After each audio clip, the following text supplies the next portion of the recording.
Selamat datang di Saya Wibu. Kalau Anda Wibu, subscribe ya bos. Kalau Anda bukan Wibu, subscribe juga sih. Pada intinya dukung channel ini dengan like, comment, dan subscribe. Siap bos. Setelah sekian lama, kita melanjutkan kembali Arel Ernestsia yang sekarang akan melawan raja terakhir, yaitu Kerajaan Holy Kingdom Selnian. Dan oke, seperti apa Arel melawannya, kita langsung aja lah dicapcus. Kemudian scene berpindah. Saat ini Arel sedang santai-santai di taman. Tapi walaupun sedang santai-santai, ia tetap gelisah dengan apa yang akan dilakukan oleh kerajaan Holy Selnian Kingdom. Si Nevelnian pasti sedang merencanakan sesuatu. Tapi Arel kali ini tidak bisa memprediksi apa yang akan dilakukan oleh si Nevelnian. Karena ia tidak bisa memprediksi, Arel sampai kepikiran yang tidak-tidak. Kepikiran Selnian memiliki senjata pemusnah massal. Kepikiran Selnian memiliki senjata yang bisa membuat gempa. Atau senjata biologis, berupa virus itu ya. Wah, bisa bahaya itu mah. Dan ternyata, Arel sedang bersama Pena. Pena saat ini sedang memperkuat sihir spirit miliknya. Arel bertanya kepada Pena, kenapa dirinya memiliki spirit rendah yang banyak? Bukannya Pena sekarang bisa mencapai tingkat magician menengah. Harusnya ia bisa mensummon spirit tingkat medium. Pena tidak mau mensummon yang aneh-aneh. Pena tidak mau itu. Ia sudah sangat menyukai summon tanah dan summon salamander. Mereka imut-imut. Waduh dah, malahan alasannya cuma imut-imut. Kemudian Pena dengan summon spiritnya yang banyak, ia akan adu banteng alias adu sihir dengan si dia. Pena langsung mempersiapkan semua summon spiritnya. Dan oke dah, lakukan serangan gabungan. Magma Fall. Para salamander Pena mengeluarkan semburan api yang mengalir bak air terjun. Karena jumlahnya yang banyak, api itu memadat dan membentuk magma yang besar. Gile, Arel kaget melihat itu. Itu bener-bener gile bos. Pena memanfaatkan jumlah salamander dan membentuk aliran api yang konstan. Ini sihir combo yang terdiri dari banyak aliran mana yang membentuk satu aliran manifestasi sihir. Buset dah, tambah puyeng. Sihir magma itu pun menyerang dia. Dia santai-santai saja. Kemudian dia mengeluarkan sihir api biru miliknya. Ia merapal dengan cepat dan charge. Blue Fire Tornado. Wah gile, pusaran api biru yang berbentuk tornado api melayang dan mengenai semua spirit Pena. Spirit Pena langsung berhamburan terbang berantakan. Pena panik. Ya, ia panik melihat spiritnya tercerai-berai terkena api tornado milik dia. Wadidaw. Karena ini cuma latihan, Arel pun berterima kasih kepada dia karena ia mau menunjukkan skillnya yang hebat kepada Pena. Itu bisa jadi referensi Pena untuk menjadikannya lebih kuat lagi. Aku rasa Pena perlu latihan 100 tahun untuk bisa menyamaiku yang telah mencapai magician tier 7, ucap dia sombong. Waduh dah, Pena langsung bengong mendengar itu dari si dia. Ya gimana lagi, Pena ini tipe cewek polos, disindir malah melongo. Kemudian Arel memberikan saran kepada Pena. Ia disuruh untuk melatih spiritnya supaya membentuk formasi layaknya pasukan perang. Spirit-spirit itu harus dikoordinasikan dengan satu komando supaya mereka bisa membentuk pola serangan yang maksimal. Sekaligus memiliki strategi yang tepat dalam mengalahkan musuh. Jangan diserang satu arah layaknya kesatria. Tapi Pena harus memikirkan cara agar jumlah spirit yang dapat digunakan untuk berstrategi secara tepat, atau bisa dikatakan strategi perang. Putri Pena memahaminya, tapi ia belum pernah belajar tentang membangun pasukan, apalagi membangun strategi perang. Waduh dah, harus bagaimana ini? Mudeng ucapan Arel, tapi nggak tahu harus berbuat apa. Setelah memberi saran, Arel pun kembali dengan lamunannya. Ia masih berpikir tentang strategi perang yang akan dilakukan oleh kerajaan suci Holy Selnian. Arel masih bingung dengan pikirannya sendiri. Kemudian dia masih bisa menghancurkan formasi serangan spirit miliknya Putri Pena. Ia tidak segan-segan untuk mengeluarkan Fire Tornado. Pena sendiri masih kepayahan dengan keadaannya ini. Ia belum tahu harus melancarkan serangan seperti apa supaya spiritnya bisa mengeluarkan skill yang powerful. Arel yang melihat itu jadi menggerutu, soalnya si Putri Pena kelihatan lemah banget di hadapan dia. Dia seperti makhluk ganas yang tidak kenal ampun. Putri Pena, kalau kau seperti itu terus, kau tidak akan bisa berkembang. Sebaiknya kau berlatih mengembangkan mana magic milikmu. Soalnya, mana magic milik Pena akan terkuras habis ketika ia mensummon spirit terus-menerus. Dan bener, hasilnya Putri Pena sempoyongan. Ia merasa pusing karena mana magicnya terkuras akibat penggunaan skill summon yang terus-menerus. Arel malah merasa Pena itu hebat sekali, walaupun dengan mana magic yang dibilang kecil, tapi ia memiliki regenerasi mana yang cukup besar. Ini seperti tubuh yang memiliki antibodi yang kuat, gak gampang kena penyakit ini mah. Woi Pena, jangan sampai kau menularkan kebodohanmu itu ya kepada dia. Dia itu sedang belajar menjadi pintar. Kau jangan menularkan penyakitmu ya, teriak Arel yang membuat Pena kesal. Aku tidak bodoh, hanya kurang belajar. Buset, sama saja. Maafkan aku dia, aku tidak bermaksud menularimu penyakit yang dibicarakan sama Pangeran Arel. Santai saja Putri Pena, Pangeran Arel memang sedang kurang kerjaan, jadi ya ia gabut dah sampai menggoda Anda seperti itu.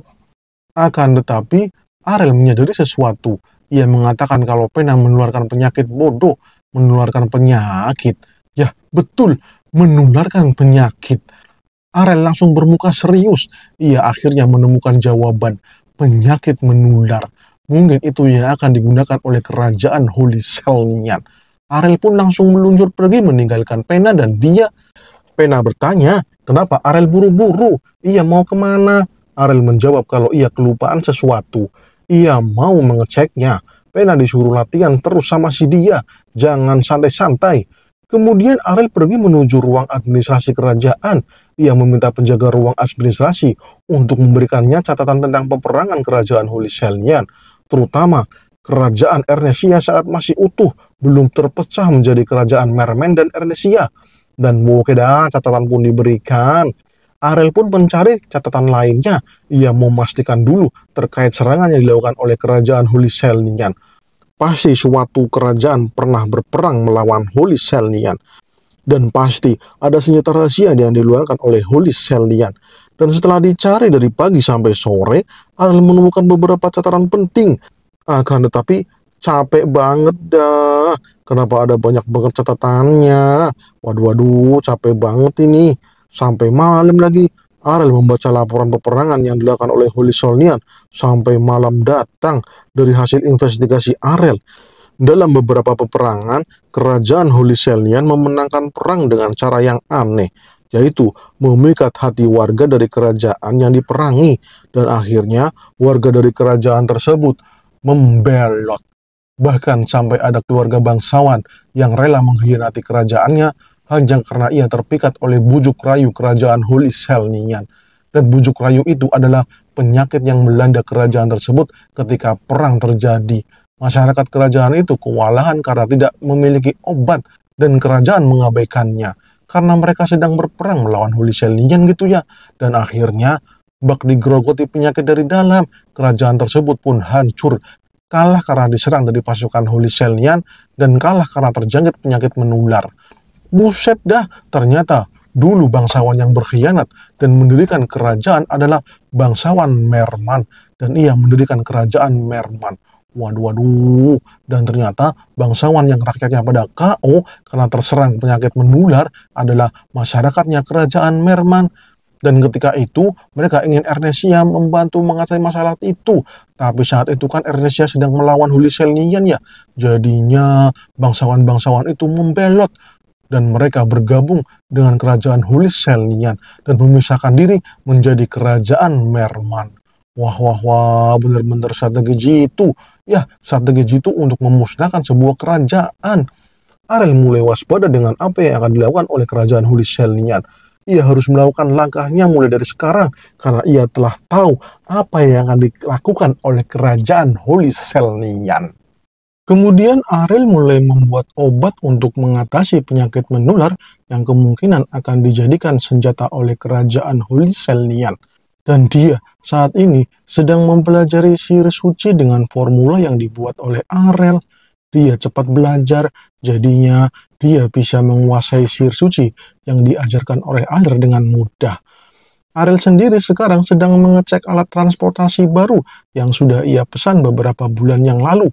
Ini adalah alat transportasi yang dibuat oleh Helmian dari Asosiasi Penyihir Menara. Dan ini dia sudah terlihat.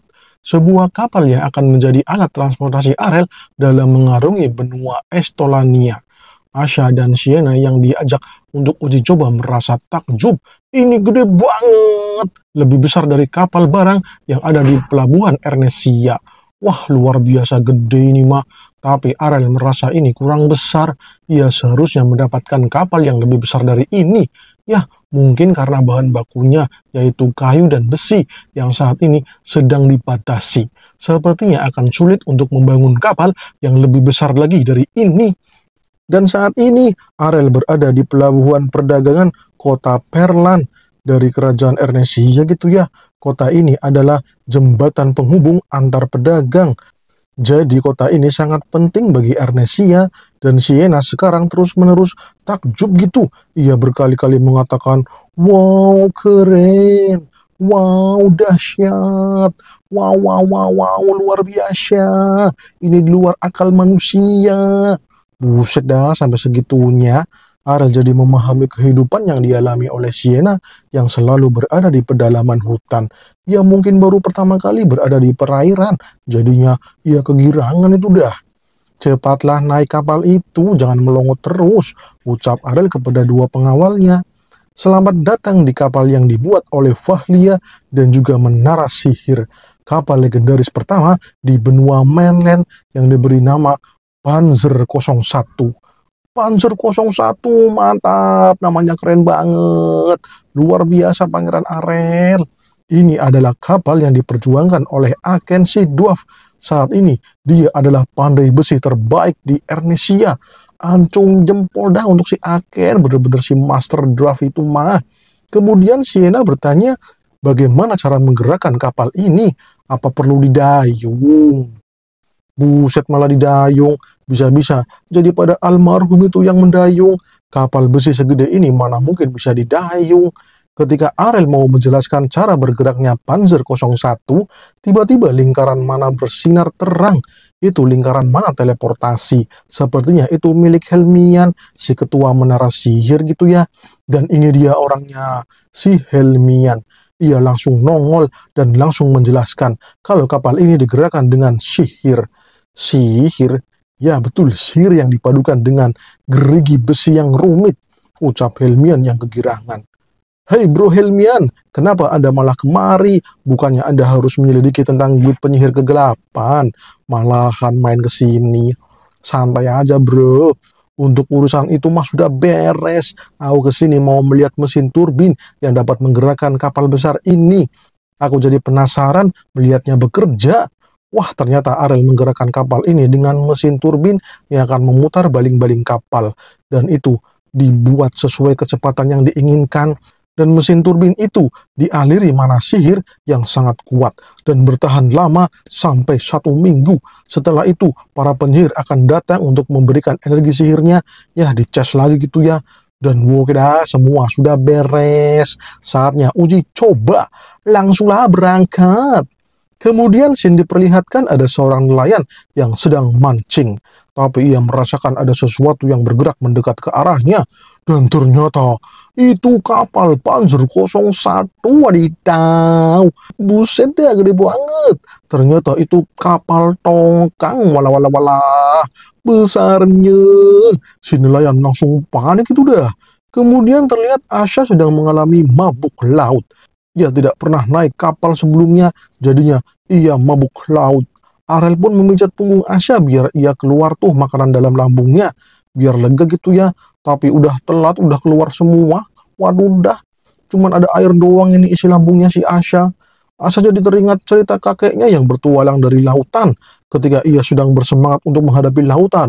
Tapi malahan diserang sama cumi-cumi raksasa. Jadinya ia terdampar dan memutuskan untuk tidak lagi berpetualangan di lautan.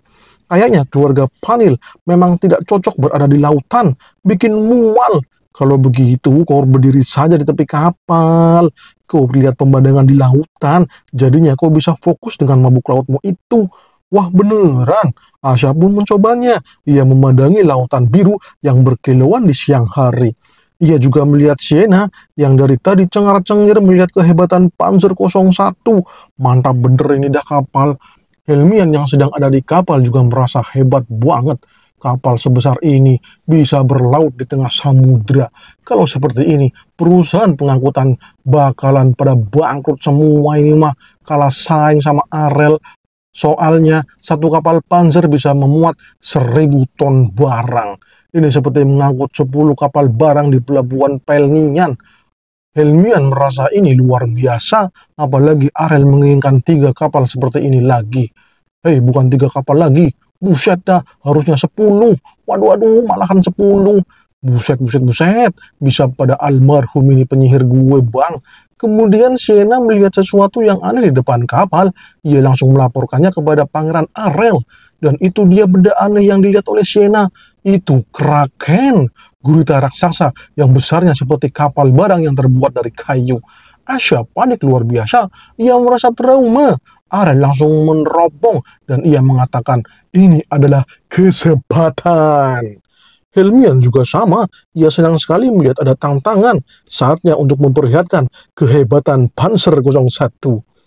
Bos Arel, apakah kita harus berbalik? Tanya kapten kapal. Arel sedikit berpikir kalau Kraken ini memang selalu datang menyerang kapal, entah kapal nelayan ataupun kapal pedagang. Ia akan menyerang tanpa pandang bulu. Ya, ia selalu menyerang sesuatu yang berlayar di lautan. Kita tidak akan berbalik arah. Kita akan hadapi Kraken itu dari depan. Siapkan semua kecepatan yang dimiliki oleh Panzer 01 ini, Kapten. Sekarang, tarik tuas secara maksimal. Kita akan membuat Kraken itu pindah alam. Siap, bos, laksanakan, ucap Kapten tegas tanpa ragu. Jangan kasih kendur, Kapten. Gunakan kecepatan maksimal. Ingat, kecepatan maksimal, ucap Arel dengan wajah jeleknya. Buset, si Kapten baru sadar. Ia baru sadar kalau ia disuruh menabrakkan kapalnya ke monster Kraken itu. Pangeran Arel, tolong Pangeran. Aku trauma sama Kraken, ucap Asya. Helmian malah langsung digas aja. Digas Pangeran, tancap gas terus. Waduh, Helmian malah kegirangan. Lihat tuh si Kraken, dia sudah banyak memakan korban. Sekarang kita akhiri derita para nelayan dengan memindahkan tuh Kraken ke alam baka. Jangan kasih kendor, Kapten. Kerahkan semua kekuatan Panzer 01. Wadidaw, Asya benar-benar panik. Ia ketakutan kalau si Kraken memanjat kapal dan menyerang dirinya. Ia tidak siap melawan Kraken. Ia ingin pulang. Tolong segera putar balik. Aku mau pulang. Aku nggak mau lihat entuh Kraken. Dahlah Asya, pasrah aja, ucap Sienna. Dan oke, Panzer 01 meluncur tajam. Kecepatannya tidak mengendur, bahkan semakin melaju dengan kecepatan yang penuh, kecepatan maksimal. Si Kraken santai-santai aja. Ia merasa bakal mendapatkan makanan yang banyak. Akan tetapi, buset, gede banget. Si Kraken panik. Tubuhnya ternyata lebih kecil dari Panzer 01. Dan tong! Arel menutup telinga karena suaranya besar banget. Asya sampai pingsan itu dah. Dia tidak kuat lagi. Sienna langsung menangkap Asya biar gak cedera serius. Dan terlihat si Kraken sudah tercerai-berai. Kraken sudah pindah alam itu. Wah, berhasil. Tesnya sudah selesai. Kita akan kembali ke pelabuhan. Waduh, dah malahan telat Pangeran Arel. Ini Asya malah gak bergerak, Pangeran. Wah. Lucu sekali kalian semua, ucap Helmian kegirangan. Dan oke, beberapa saat kemudian, kembali ke pelabuhan Pelman. Di pelabuhan ada beberapa nelayan yang diberi proyek sama Arel. Mereka disuruh mencari tumbuhan yang bernama pohon kola. Itu sejenis pohon yang bisa menghasilkan buah yang dapat dijadikan minuman kola. Arel sudah membuat gambaran dari buah yang dihasilkan oleh pohon kola. Para nelayan disuruh mencarinya, dan mereka disuruh untuk menjualnya kepada Pangeran Arel. Harganya mahal loh, jadi segera jual ke aku ya kalau kalian menemukannya. Oke, siap Pangeran, kami akan mencarinya untukmu Pangeran. Akan kami telusuri setiap benua untuk mendapatkan pohon kola itu. Wah, Arel benar-benar ingin minum Coca-Cola itu ya. Ia tidak sabar untuk membuat Coca-Cola biar bisa minum setiap hari. Mantap, Jos. Dan Wokeda, kapal Panzer 01 langsung standby di pelabuhan Pelnian. Ia akan digunakan sebagai pengangkut jika pohon kolanya sudah ditemukan. Dan Arel akan kembali ke Vahlia. Ia mengucapkan salam perpisahan kepada Panzer 01. Sampai bertemu lagi, Panzer. Kita akan jalan-jalan lagi. Buset dah, uga bener, ucap Asha yang sedang tidak baik-baik saja. Malahan si Arel nyeng itu dah, buset. Dan Wokeda Sin pun berpindah di sebuah desa di pinggiran kota kerajaan Ernesia. Di situ para warga sedang pada demam dan batuk-batuk. Mereka tampaknya sedang sakit ludah. Dan ternyata ada ramuan yang dibuang di dalam sungai dekat desa itu. Dan ramuan itu telah mencemari air di desa itu. Waduh, waduh, itu apa Anda? Dan itu membuat part ini bersambung. Waduh dah, sudah ada perlawanan nih dari kerajaan Kingdom Holy Selnian. Waduh, kira-kira Arel mau berbuat apa ya? Kita belum tahu karena bersambung ya bos. Kita lanjutkan lagi di part selanjutnya. Capcus.